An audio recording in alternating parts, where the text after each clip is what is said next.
भगति मति सारंग। भगवान शिव मां भवानी से कहते, देवी अयोध्यापुरी रघुवंश है, रघुकुल के मणि कौन, वेद जिनका नाम महाराज श्री दशरथ जी बताते हैं। परिचय क्या है? धर्म की धुरी को धारण किए हैं महाराज। हृदय में भक्ति है, मति में सारंग पानी। सारंग राम जी के धनुष का नाम है और पानी यानी हाथ। महाराज दशरथ के मन में, मति में सर्वकाल राम जी हाथ में सारंग धनुष धारण करके विराजमान है। अब आप कहोगे महाराज अभी तो अवतार ही नहीं हुआ, तो ये दशरथ जी के मन में राम जी कहां से आ गए? प्रश्न आएगा ना। दशरथ जी महाराज जब मनु जी के रूप में थे, नैमिषारण्य में तपस्या किए थे, वहां मनु जी को सीताराम जी ने दर्शन दिया था प्रकट होकर। और उस जन्म में देखा हुआ दृश्य, शरीर बदल गया लेकिन उस जन्म का देखा हुआ दृश्य नहीं बदला हो, वो भगवान का स्वरूप अब तक महाराज के मन में छपा हुआ है। हृदय भगति मति सारंग पानी। कौशल्या कैकेयी सुमित्रा जैसी जिनकी 3 दिव्य देवियां हैं। जीवन के चौथे पन में एक दिन महाराज के मन में ग्लानि भई। ग्लानि किस बात की? कि मेरे घर में मेरे बाद मेरे पितरों को जल कौन देगा, पुत्र नहीं है। महाराज अविलंब पहुंचे गुरुदेव भगवान की शरण में और जाकर निज दुख सुख सब गुरहि सुनाए। यहां दर्शन करिए, महाराज दुख तो सुनाए, साथ में सुख भी सुनाए। किसका सुख? प्रजा का सुख। कई लोग केवल नुकसान बतावत हैं, फायदा नहीं बताते हैं। महाराज इतना नुकसान हो गया, अरे लाभ हो तो बताओ कहियो, कि खाली नुकसान सुनने के लिए बैठे हैं। गुरुदेव ने दुख सुख दोनों सुनाया। महाराज ने, गुरुदेव मुस्कुराए। चक्रवर्ती जी बोले, गुरुदेव मैं रो रहा हूं, आप मुस्कुरा रहे हैं गुरुजी। गुरुदेव भगवान ने कहा, राजन आप अपना वर्तमान देखकर रो रहे हैं, मैं आपका आने वाला भविष्य देखकर मुस्कुरा रहा हूं। आप एक संतान के लिए रो रहे हैं। धरहु धीर, एक नहीं होई हही सूत चार होंगे और सामान्य नहीं होंगे। त्रिभुवन वेदित भगत भय, भक्तों के भय का हरण करने वाले साक्षात भगवान, तीनों लोक के स्वामी आपके घर संतान बनेंगे। महाराज धैर्य रखिए। गुरुदेव भगवान ने रचना की, पुत्र कामेष्टि यज्ञ की, श्रृंगी ऋषि को बुलाया। किसको बुलाया? श्रृंगी ऋषि को। ये श्रृंगी ऋषि राम जी के जीजा जी हैं। राम जी की एक बहन थी शांता मैया, जिनका विवाह इन्हीं श्रृंगी ऋषि के साथ हुआ था।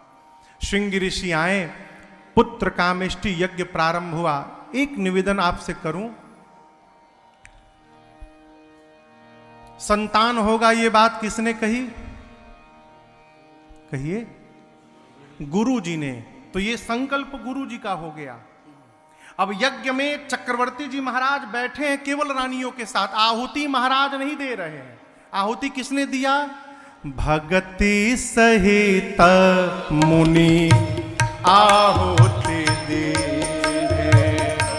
भगति सहित मुनि आहुति दे। यज्ञोपरांत प्रगटे अग्नि चरु कर लीने, प्रगटे अग्नि चरु कर लीने। बोले जो वशिष्ठ कछु हृदय विचारा, जो वशिष्ठ कछु हृदय विचारा, सकल काज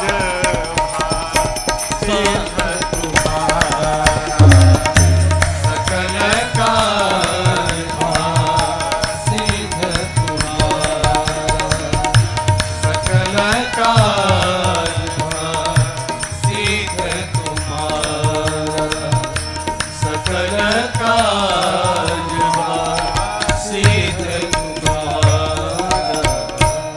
यज्ञ में गुरुदेव भगवान ने आहुति समर्पित की। यज्ञोपरांत साक्षात अग्नि कुंड से अग्नि नारायण प्रकट भय। हाथ में यज्ञ का प्रसाद लेकर गुरुदेव भगवान वशिष्ठ जी से कहा कि वशिष्ठ जी, जिस निमित्त आपने यज्ञ किया आपकी मनोकामना पूर्ण भई, इसको बांट दीजिए। गुरु जी प्रसाद लेकर चक्रवर्ती जी के पास गए, बोले महाराज पूरे प्रसाद को 2 भाग में बांटिएगा। आधा भाग बड़ी रानी कौशल्या जी को दीजिएगा, आधे भाग को 2 भाग में बांटकर पा भाग कैकेयी जी को दीजिएगा और बचे हुए पा भाग को पुनः 2 भाग में बांटिएगा। एक कौशल्या जी के हाथ में और दूसरा कैकेयी जी के हाथ में देकर कहिएगा, दोनों रानियां प्रसन्न मन से सुमित्रा जी को प्रसाद देंगी। यहां गुरु जी ने विशेष दबाव दिया, दे ही सुमित्र ही मन प्रसन्न करी। क्यों? कहीं ये ना सोचे दोनों रानियां कि हम लोगों को एक एक भाग मिला, हम दोनों के हाथ से सुमित्रा को 2 भाग मिल रहा है, ये भावना आवे। प्रसन्न मन से दें। जैसे गुरु जी ने बताया प्रसाद का वितरण हुआ, माताओं ने प्रसाद पाया, और जैसे मैया ने प्रसाद पाया, मेरी माँ के अंक में मेरे राघव सरकार चले आए। भगवान आ गए हो। देखते देखते 12 महीने बीते। जोग लगन ग्रह वार तिथि सकल भय अनुकूल।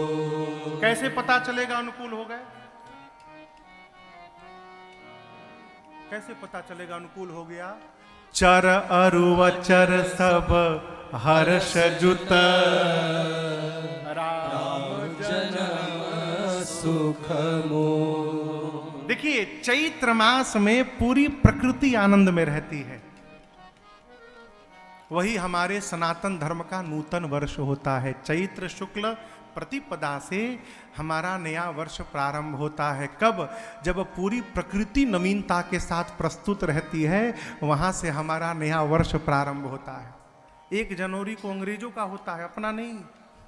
इतनी ठंड आदमी रजाई से बाहर नहीं निकलता। नया का है वो। जोग लग्न ग्रह बार तिथि सब अनुकूल भय। चैत्र मास शुक्ल पक्ष 9वीं तिथि दिन मंगलवार का दोपहर का 11:30 बजा विजीत मुहूर्त। शीतल मंद सुगंध हवाएं बहने लगी। अयोध्या के जितने पर्वत हैं सारे पर्वतों पर मणि प्रकट हो गए और सारे पर्वत मणियों से जगमगाने लगे। आज भी एक पर्वत है जिसका नाम मणि पर्वत है अयोध्या में। सरजू जी में लगा मानो जल के स्थान पे अमृत की धारा दौड़ने लगी। साधु महात्मा आकर कीर्तन करने लगे। तभी एक महात्मा ने कहा, नीचे का छोड़ो ऊपर का देखो। जब पहुंचे निज निज धाम जग निवास प्रभु प्रगटे अखिल लोक विश्राम। देवता आए स्तुति करके अपने धाम गए, वापस धाम नहीं गए। क्यों? अभी अवतार नहीं हुआ है तो वापस क्यों चले जाएंगे हो? पहुंचे निज निज धाम। हमारे श्रीधाम अयोध्या में एक महापुरुष थे, प्रातः स्मरणीय परम पूज्य श्री कृपा शंकर जी रामायणी। सरकार कहा करते थे, बाबू पहुंचे निज निज धाम का अर्थ है सभी देवताओं का वास भगवान के शरीर में है। तो सारे देवता आए अयोध्या, भगवान की स्तुति किए और सूक्ष्म रूप धारण करके सारे देवता मां कौशल्या के अंग के भीतर चले गए और भगवान के शरीर के जिस अंग में जिस देवता का वास था उस अंग में जाकर वो देवता बैठ गए। जब भगवान के शरीर में सारे देवता विराजमान हो गए तब जग निवास प्रभु प्रगटे अखिल लोक विश्राम। भगवान कैसे प्रकट भय? मां के अंक से, मां कौशल्या के अंक से एक प्रकाश पुंज निकला, प्रकाश की लौ। मां देख रही है कि मेरे अंक से प्रकाश का लौ निकला, प्रकाश पुंज सन्मुख गया और सामने जाकर वो प्रकाश पुंज विराट रूप धारण कर लिया। जैसे विराट रूप में आया, भगवान शंकर कैलाश में बैठे मां पार्वती से कहते हैं, वो देखिए भय प्रगट कृपाला दीन दयाला कौशल्या हितकारी हर्षित महतारी मुनि मनहारी अद्भुत रूप निहारी लोचन अभिरामा तन घन श्यामा निज आयुध भुज चारी भूषण बनमाला नयन विशाला शोभा सिंधु धरारी कह दूरी कर जोरी स्तुति तोरी यही विधि करो अनंत माया गुण ज्ञाना ईक अमाना वेद पुराण करुणा सुख सागर सब गुण आगर यही गावहि श्रुति सो मम हित लागी जन अनुरागी भयउ प्रगट श्रीकंठ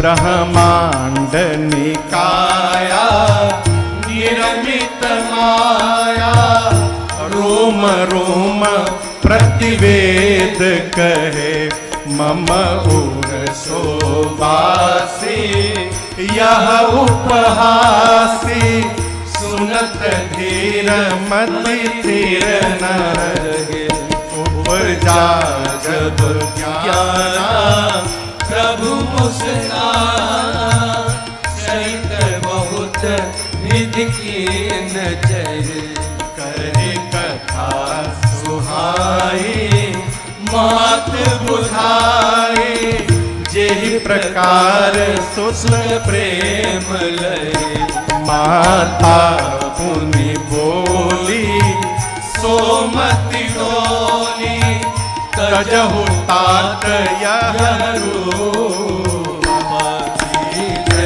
शिशुलीला अति प्रिय शीला यह सुख परम अनूप सुनि बचन सुजाना रोदन ठाना सुनी बचन सुजाना रोदन ठाना अरे होई बालक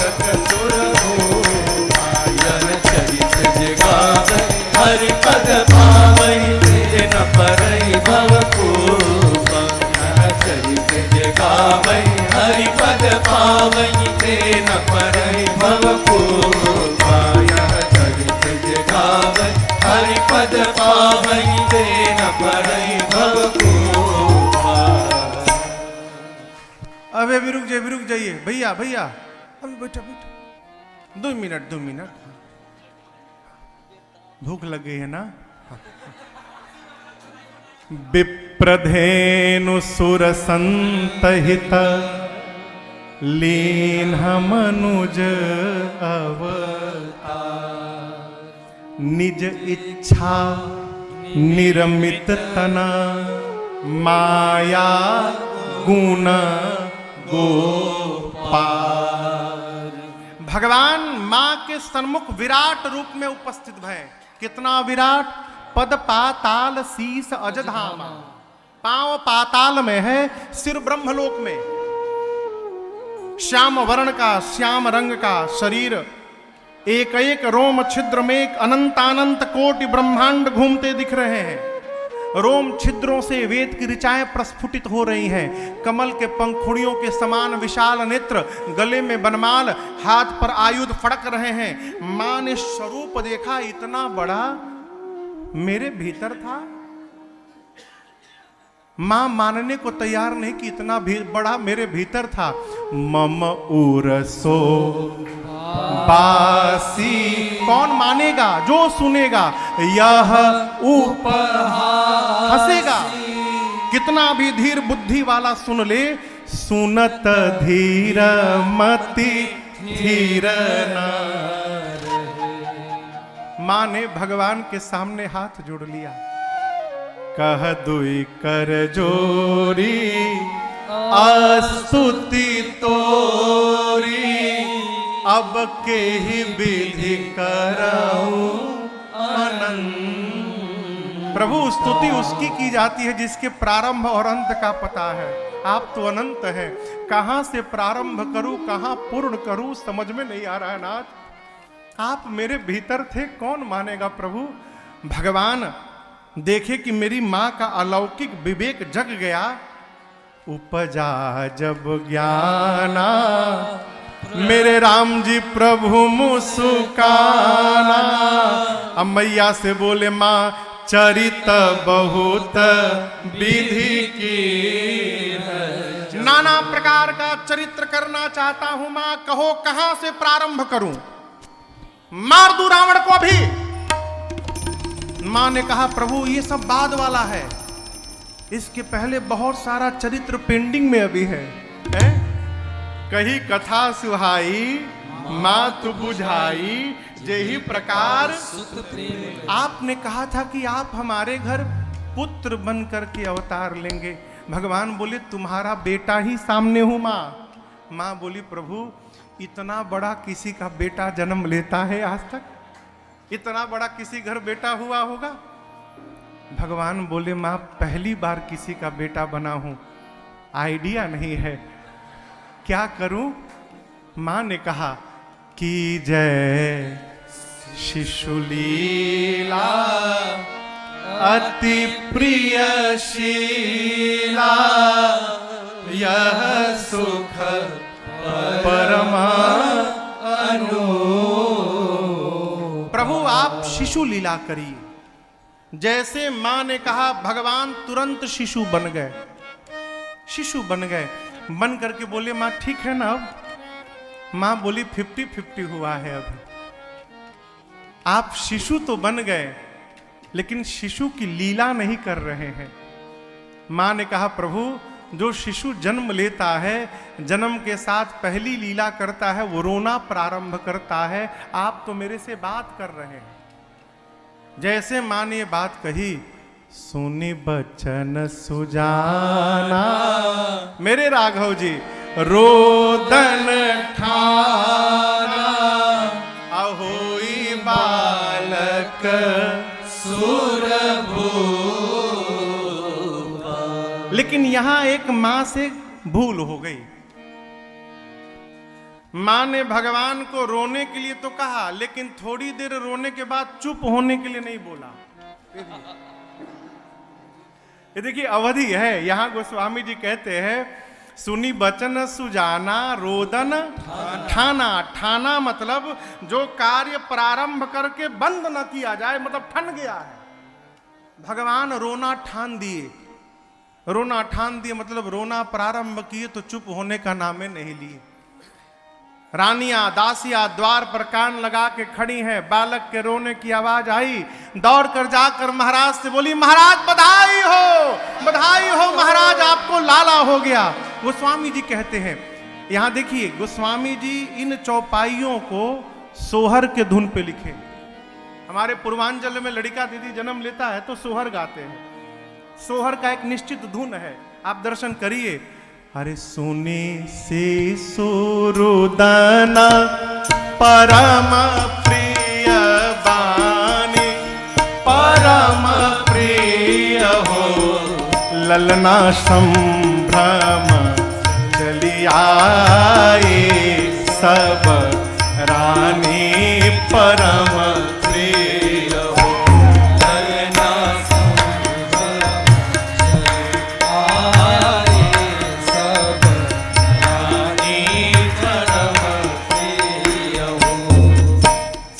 दशरथ पुत्र जन्म सुनी काना, परम प्रिय हो ललना मानहु ब्रह्मानंद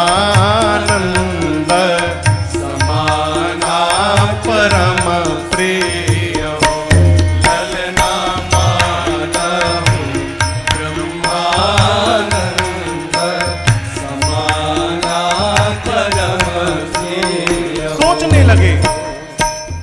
जाकर नाम सुनत शुभ होई, परम प्रिय हो ललना मोरे गृह आवा, प्रभु सोई परम प्रिय हो ललना मोरे गृह आवा, प्रभु सोई परम प्रिय हो।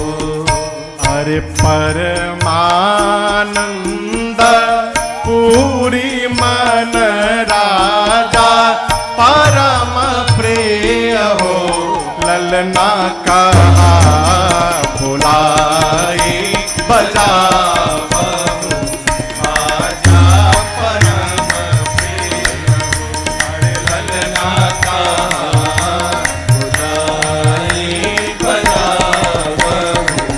बाजा परम प्रिय हो। अरे ललना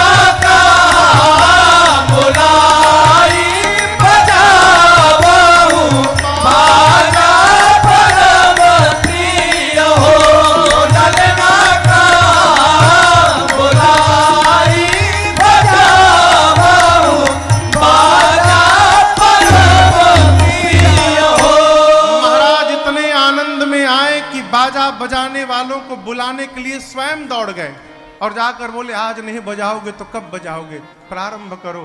बाजा बजाने वाले आए और प्रारंभ हो गए। अरे जन्म लिए रघुरैया, अवध आज बाजे बधैया। जन्म लिए रघुरैया, अवध आज बाजे बधैया। आज बधैया हो बाजे बधैया, बाजे बधैया हो बाजे बधैया, बाजे बधैया हो बाजे बधैया, बाजे बधैया, बाजे बधैया। जन्म लिए रघुरैया, अवध आज बाजे बधैया। जन्म लिए रघुरैया, अवध आज बाजे बधैया। धन्य अवधपुर धन्य महाराजा, धन्य अवधपुर धन्य महाराजा, धन्य अवधपुर धन्य महाराजा। धन्य अवधपुर धन्य महाराजा। धन्य धन्य तीनों मैया, अवध आज बाजे बधैया।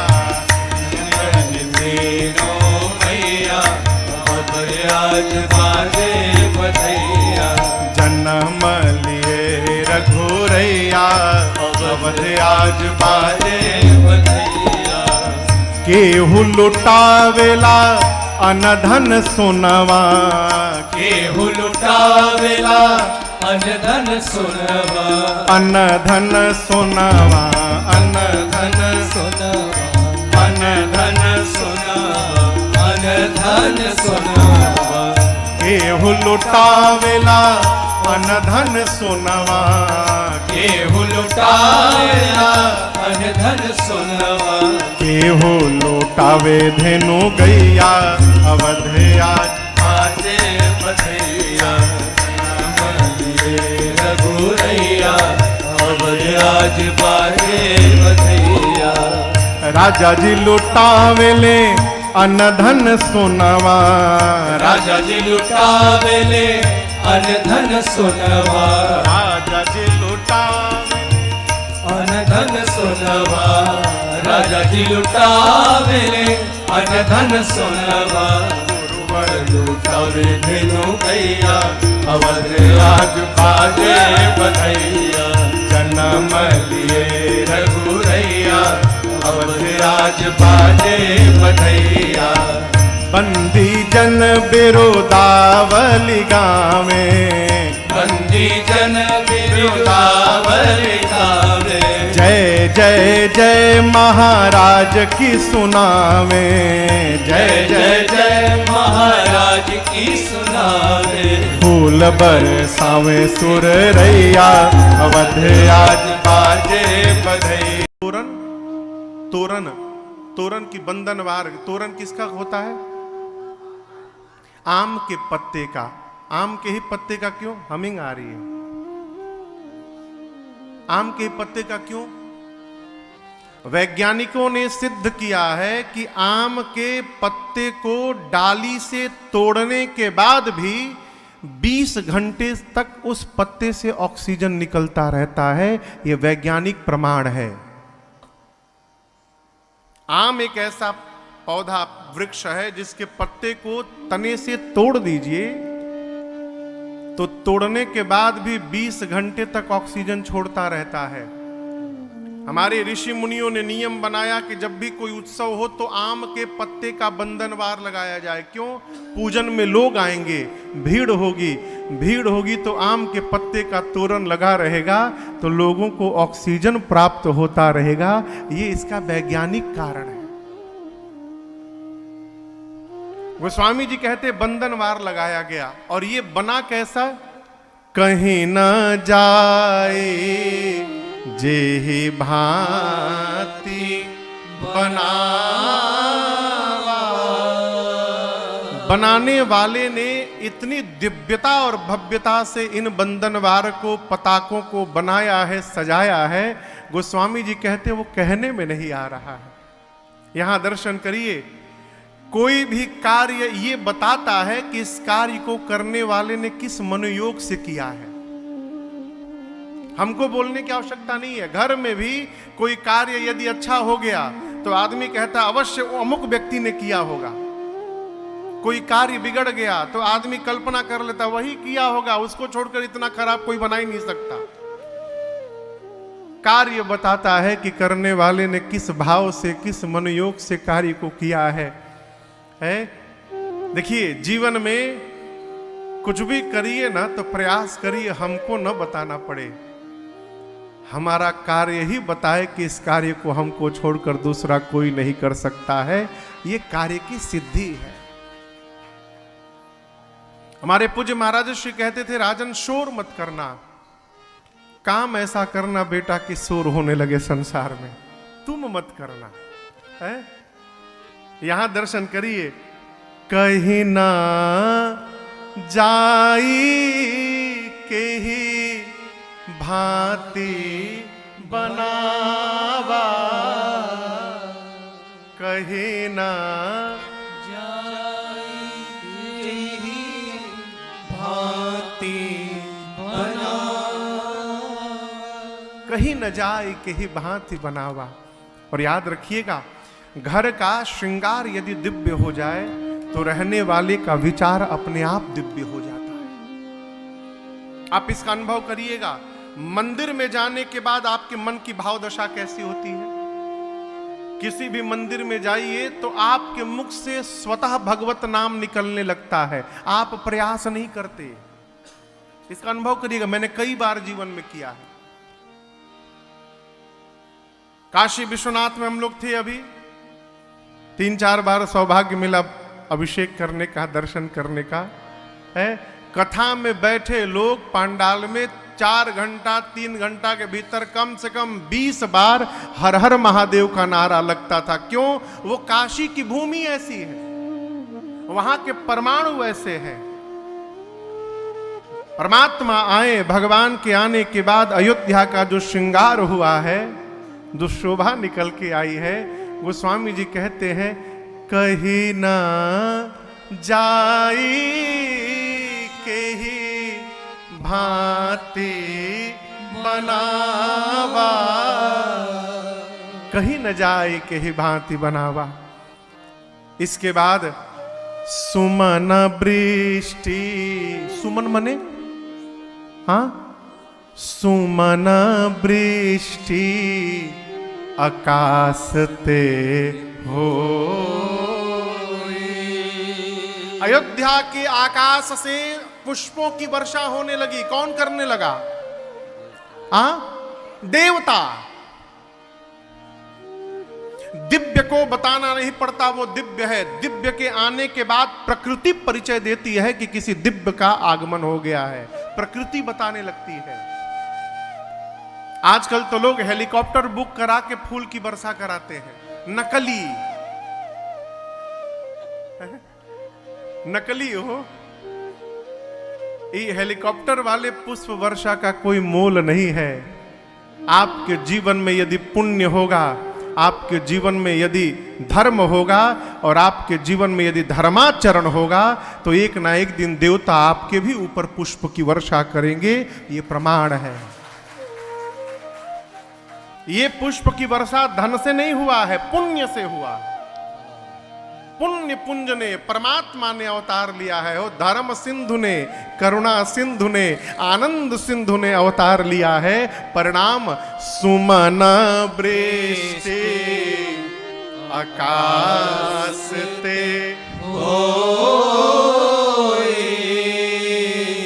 और नीचे रहने वाले ब्रह्मानंद मगन सब सारी अयोध्या के लोग ब्रह्मानंद में उतर गए हैं। ब्रह्मानंद समझ रहे हैं? ब्रह्मानंद समझ रहे हैं? नहीं समझ रहे हैं। क्या भैया ब्रह्मानंद? उसका नाम परमानंद है। और कोई बतावे? ब्रह्म को अनुभव करने के बाद जो आनंद प्राप्त होता है उसका नाम है ब्रह्मानंद। विषय को, अब जैसे कोई जिह्वा का परेशान आदमी कथा में बैठा है, पीछे भंडार है ना, पीछे भंडार है, इसीलिए बीच बीच में ध्वनि भी आती रहती है। कल्पना करिए यहां बैठा है, पीछे समोसा छनने लगे, नासिका में उसकी सुगंध गई। यदि विषय से परिपूर्ण जीव है तो उसको सुगंध जाने के बाद जो सुख मिलेगा हो, उस सुख के आगे कथा गौण हो जाएगी। उसको विषयानंद मिल गया। जिस मनुष्य को जिस विषय में रस प्राप्त होता है, उस रस के आने के बाद वो उसमें खो जाता है। अब यहां समझिएगा, जीवन में छोड़ने का प्रयास न करिए, पकड़ने का प्रयास करिए। बड़ी सूक्ष्म बात आपसे कहने जा रहा हूं। क्या कहा? छोड़ने का प्रयास न करिए, पकड़ने का प्रयास करिए। किसको पकड़े महाराज? भजन को पकड़ने का प्रयास करिए। कैसे? कल्पना करिए मैं यहां से निकलूं, मदुरई बाई रोड जाऊं, पैदल जाऊं। मदुरई बहुत दूर हो गया, मंडपम समुद्र उस पार, मंडपम रेलवे स्टेशन, पैदल जाऊं। मेरे पास कोई थैला ना हो, कोई बैग ना हो, कोई पॉकेट ना हो, केवल 2 खाली हाथ। रास्ते में पीतल का घड़ा मिल जाए, उठाएंगे कि छोड़ देंगे? कहिए, उठा लेंगे ना? जय हो जय हो, उठाना ही चाहिए। पीतल का घड़ा लेके जाने लगे, आगे बढ़े, चांदी का उतना ही बड़ा घड़ा मिल गया, क्या करेंगे? हाँ, पीतल फेंक के चांदी उठा लेंगे। 2 किलोमीटर आगे गए, सोने का घड़ा मिल गया हो, चांदी फेंकेंगे, सोना उठाएंगे। और आगे गए, इतना बड़ा हीरा मिल गया, सोना चांदी सब छोड़ छाड़ के हीरा को उठा लेंगे। अब दर्शन करिए, चांदी दिखाई पड़ा तो किसी ने कहा नहीं कि पीतल छोड़ो, चांदी दिखाई पड़ा तो पीतल अपने आप छूट गया। सोना दिखाई पड़ा तो चांदी छूट गया, हीरा दिखाई पड़ा तो सोना छूट गया। उसी प्रकार जीवन में जब भजन का आनंद दिखाई पड़ जाएगा तो विषय का आनंद अपने आप छूट जाएगा, छोड़ना नहीं पड़ेगा। हमारी ऊर्जा कहां जा रही है? छोड़ने में। छोड़ने में समय बर्बाद नहीं करना है माई बाप, पकड़ने में समय लगाना है। जीवन में भजन का आनंद मिल गया, जीवन में सत्संग का आनंद मिल गया, तो फिर विषय का आनंद अपने आप समाप्त हो जाएगा। गोपाल भी आज कृष्णा का फोन आया सुबह, भैया का बेटा है कृष्णा, बड़ा अच्छा बच्चा है। तो आपकी आने की सूचना देने के लिए फोन किया मुझे। बात बात में कहने लगा, गुरुदेव आपको एक बात बताना चाहता हूं। मैं कहो बेटा। बोले महाराज जी अब इतना आनंद आ रहा है भजन में ना, कि काम करने के बाद केवल मोबाइल में कथाओं को, भजनों को ही सुनता रहता हूं। कहीं भी किसी दोस्त के यहाँ कहीं आने जाने का मन नहीं करता है।